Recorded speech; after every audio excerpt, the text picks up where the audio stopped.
og velkommen til Filmsmækkerne, programmet, hvor at Martin og jeg hedder Sara, vi anmelder film uden at have forudsætninger for det. Og det var vores anden gang, og det er nu blevet 2017. Sidste gang var vi inde og anmeldte en elendig film, der hed Office Christmas Party. Jeg kan stadig ikke huske titlen ordentligt. Og nu har vi så været inde og se en ny film. Ja, godt nytår. Godt og nytår. Derfor drikker vi bobler. Ja, vi er midt i februar, men vi synes ikke, det er for sent at sige godt nytår. Ja. Vi har været inde og se 50 Shades i mørket. Ja. Opfølgeren til 50 Shades of Grey. Ja. Og det er premiere. Det er premiere i dag, og Stor dag.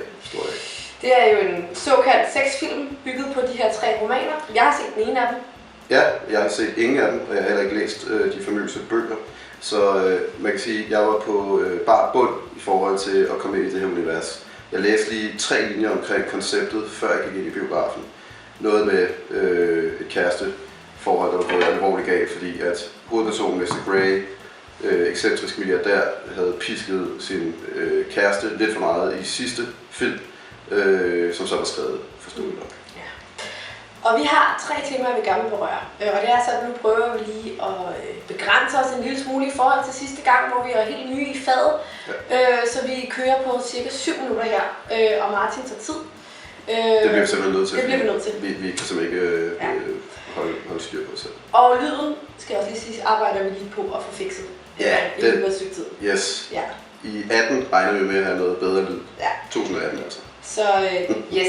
Men 3 temaer. Martin, hvad er vores 3 temaer? Vi har product placement, og så har vi sex, sjovt nok, og så har vi til sidst poleret, altså poleret univers. Poleret univers. Ja. Hvis vi starter med product placement, det synes jeg er noget, vi skal berøre, det ret kritisk. Det var faktisk sådan, at Martin og jeg sad og grinede en lille smule i biografen. Ja, det var, lad os bare sige, at det her, det var, kender I det, når man sidder og ser en film på TV3, og så kommer der nogle reklameblokke ind imellem. Altså, det kunne da lige så godt have været i den her film. Altså, der var så meget product placement. For eksempel Apple. Ja, det var det første. Kæmpe lysende æble, nærmest op i hovedet på en. Ja, det var en Apple-computer, det kunne man se meget og en tydeligt. iPhone selvfølgelig og også. Og en iPhone, ja. iPhone 6 eller 7, eller hvad fanden de er. Så hun åbner en gave, hun får en gave fra ham her, Christian. Ja. Lad os lige hurtigt resumere handlingen også. Det er, at Anastasia Steele er den her unge kvinde, som i etteren har mødt ham her, Christian Grey, den stenrige forretningsmand. Og de bliver forelsket, og han har sådan nogle underlige tendenser, hvor han smækker løs på kvinder.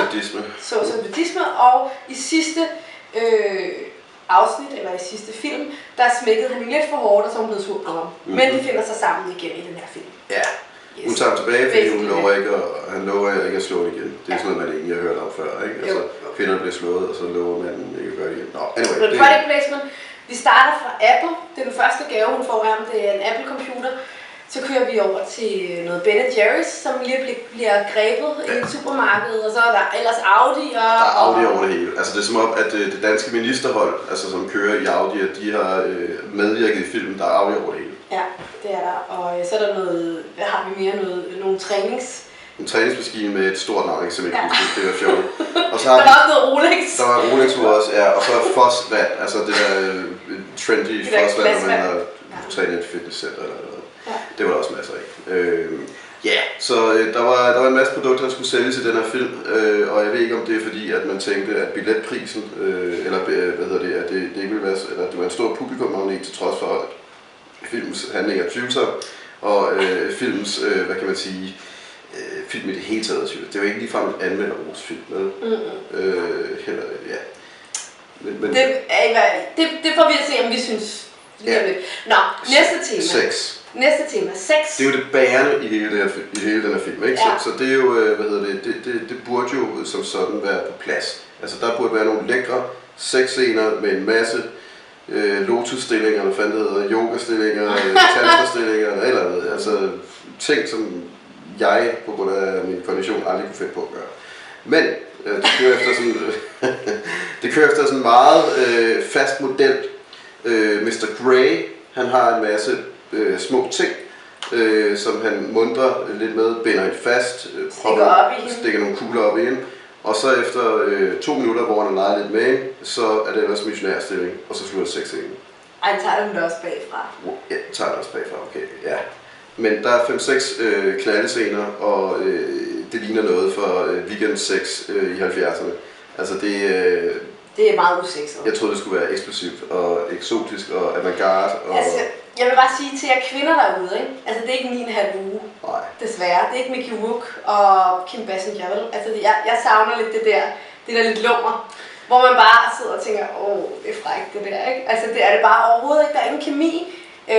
Christian Grey er helt død i øjnene, og hun er meget sød, men hun sukker lidt for meget og er utroværdig, og han er bare, og der er ingen kemi. Altså hvis der så var kemi mellem dem, så er det bare lidt sjovt at se på. Altså skuespillet er fuldstændig dødt, og det er ikke hit, og det er bare kedeligt og usekset, og bare sådan lidt, Ja, og og hele universet er så poleret og utroværdigt. Altså hvis vi tager det tredje ting, poleret. Altså billederne, de er sådan meget lækre og rene og det ene og det andet. Der er ikke noget kat i det. Altså det skal jo netop også, de skal være lækre og rene, fordi der skal være plads af de der reklamer, de fører i filmen. Så der må helst ikke være noget sådan kameravinkel eller sådan Lars von Trier skal eksperimentere eller sådan noget. Det er fuldstændig glat hele vejen igennem. Ikke?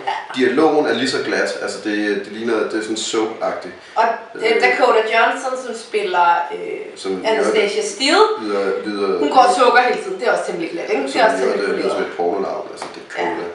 Fanden det. Altså. Det er hendes rigtige navn. Ja, men jeg ved ikke om det hedder. Altså Anastasia og Dakota. Altså ja, okay. Anyway. Det er poleret, gennempoleret. Altså, hvis der er fyre, der forvilder sig ind for at se den her film, så hvis I kan huske dengang som teenager, da jeg læste Rapport, altså der pornoblad, så når I nåede til 90'erne. Så når I nåede til de grå sider, altså det der var til kvinderne, det der hvor hun skulle læse lidt, jamen så gjorde han det, og så sagde hun og han stak noget yderligere ind, og hun sagde igen.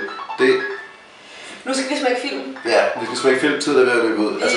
Altså, vi er ked af, at det foregår så uprofessionelt, men vi bliver simpelthen nødt til at smække. Ja, og jeg stopper lige den her hvide ting her. Det er utroligt. Men altså, jeg kan sige sådan, at den er, lad os sige sådan, at jeg er bange for, at den her smække... Bogen er mere fræk end filmen. Som jeg overhovedet ikke har nogen idé, og jeg har ikke læst. Og jeg har kun læst første bog, så, men den var god underholdning, synes jeg. Ja. Vil du starte? Ja, jeg giver den, vi har jo op til 10 smæk, og som konceptet er, så er 10 smæk det dårligste, fordi vi smækker dem jo, altså jo færre smæk, jo bedre, så er der ingen grund til at smække dem. Men jeg giver den 1, 2, 3, 4, 5, 6, 7, 8, 9, 10, jeg giver den 50 Shades of Smæk. Det er ubetinget en film, der... Det skal smækkes lige så meget, som hun bliver. Netop, altså, hvis det her, altså han siger selv, at han er sadist i filmen, altså jeg har lyst til at være sadistisk efter at have set den her anmeldermæssigt. Det er noget af det ringeste, jeg har set. Altså det ligner sådan noget erotisk thriller klokken 3 om natten på TV2, sådan noget soft porn, altså det er virkelig ringe. Sara? Jeg giver den, nu skal jeg lige, 1, 2, 3, 4, 5, 6, 7, 8. Jeg giver den 8 smæk, og det gør jeg på den baggrund af, jeg synes også, det er utrolig ringe, men jeg synes faktisk, vi havde en sjov oplevelse. Ja, det var fordi, den var dårlig. Ja, men vi sad og grinte. Altså vi sad faktisk og havde det sindssygt sjovt derinde, og folk, hele biografen sad og grinte også på nogle af de kommentarer. Det er utroligt dårligt manuskript, der også var. Så jeg giver den 8 på baggrund af, at det faktisk var en humoristisk oplevelse, og... Og en eller anden mærkelig årsag, så kommer der en 3'er. Der er jo 3 bøger, men de har tænkt sig at filmatisere 3'erne også. Til Valentine's Day næste år. Ja. Wow. Så vi gjort noget for. Det er vildt lækkert. Men 50 Shades of Grey, lad os bare sige det, vi smækkes ved, ikke? Jo, og gå ind og se den.